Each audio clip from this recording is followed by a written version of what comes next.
السلام علیکم ورحمۃ اللہ وبرکاتہ۔ نماز کے تعلق سے ایک مسئلہ بار بار پوچھا جاتا ہے کہ جب مسجد کے اندر جماعت کھڑی ہوتی ہے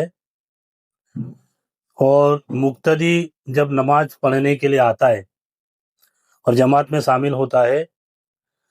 تو وہ ثنا کب پڑھے، اعوذ باللہ کب پڑھے اور بسم اللہ کب پڑھے۔ اور یہ بار بار نیٹ پر بھی سوال پوچھے جاتے ہیں، واٹس ایپ کے ذریعے ہم سے سوال پوچھے جاتے ہیں۔ تو آج انشاءاللہ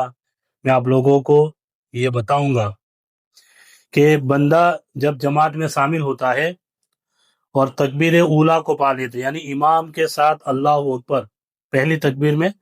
شامل ہوتا ہے تو وہ بندہ تکبیر یعنی رکعت باندھنے کے فوراً بعد ثنا پڑھے گا، پھر اس کا اعوذ باللہ یا بسم اللہ کوئی پڑھنا نہیں ہے۔ اور اگر کسی بندے کی ایک رکعت چھوٹ گئی اب وہ کب ثنا پڑھے گا؟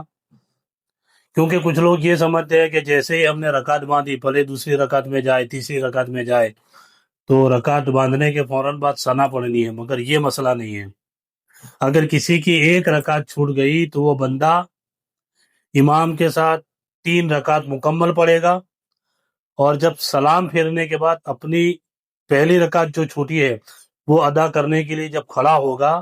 تو بندہ پہلے ثنا پڑھے گا، اس کے بعد اعوذ باللہ پڑھے گا، بسم اللہ پڑھے گا، پھر الحمد پڑھنے کے بعد اپنی رکعت کو پوری کرے گا۔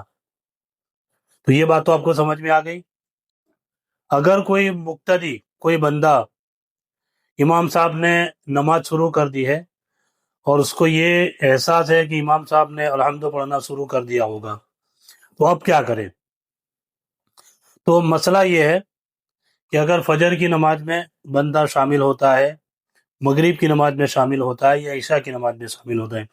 یعنی قرات جب زور سے پڑھی جاتی ہے، تو مسئلہ یہ ہے، علماء کرام فرماتے ہیں کہ جب بندہ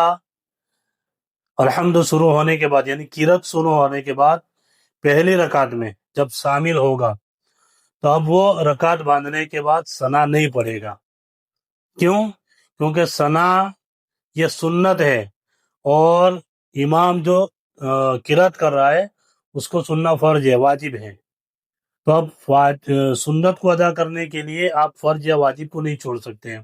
اس لیے علماء کرام فرماتے ہیں کہ بندہ اگر الحمد شروع ہو گئی ہے، قرات شروع ہو گئی ہے اور اس کے بعد پہلی رکعت میں شامل ہوتا ہے تو وہ بندہ رکعت باندھنے کے بعد تکبیر کہنے کے بعد اب وہ ثنا نہیں پڑھے گا،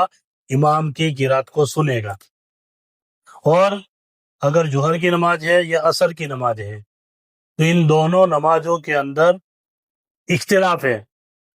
کچھ علماء کرام منع فرماتے ہیں، مگر زیادہ تر علماء کرام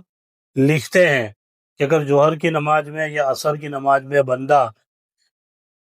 جماعت شروع ہو گئی ہے اور کچھ دیر کے بعد امام کے پیچھے کھڑا ہوتا ہے، اب اسے یقین بھی ہے کہ امام نے قرات شروع کر دی ہوگی، الحمد پڑھتے ہوں گے یا کوئی قرات پڑھتے ہوں گے، مگر ایسی صورت میں ظہر میں اور عصر میں بندہ رکعت باندھنے کے بعد بھی اگر ثنا پڑھے گا تو کوئی ٹینشن کی بات نہیں ہے، کیونکہ اب امام قرات جوڑ سے نہیں پڑھ رہے ہیں۔ ظہر میں آہستہ سے پڑھی جاتی ہے، عصر کی نماز میں قرات آہستہ سے پڑھی جاتی ہے۔ تو مسئلہ یہ ہے کہ اگر ثنا پڑھے گا تو کوئی ٹینشن کی بات نہیں ہے، اگر نہیں بھی پڑھے گا تو اس کی نماز ہو جائے گی۔ اور اگر امام کے پیچھے نماز پڑھتا ہے، چاروں رکعت اس کو مل گئی ہے تو اس کو صرف ثنا پڑھنی ہے، اعوذ باللہ اور بسم اللہ پڑھنی نہیں ہے۔ مگر ایک رکعت چھوٹے، 2 رکعت چھوٹے، اب اپنی امام کے سلام پھیرنے کے بعد اگر وہ بندہ الگ سے نماز پڑھے گا تو وہ ثنا بھی پڑھے گا، اعوذ باللہ بھی پڑھے گا، بسم اللہ بھی پڑھے گا، الحمد کی صورت بھی پڑھے گا اور قرات بھی کرے گا۔ تو یہ ثنا کا مسئلہ ہے، آپ اس کو یاد رکھیے۔ اور آپ تمام حضرات سے گزارش کروں گا ہمارے چینل کو لائک کریں، شیئر کریں، سبسکرائب کریں اور لوگوں تک اس کی معلومات پہنچائیں۔ السلام علیکم ورحمۃ اللہ وبرکاتہ۔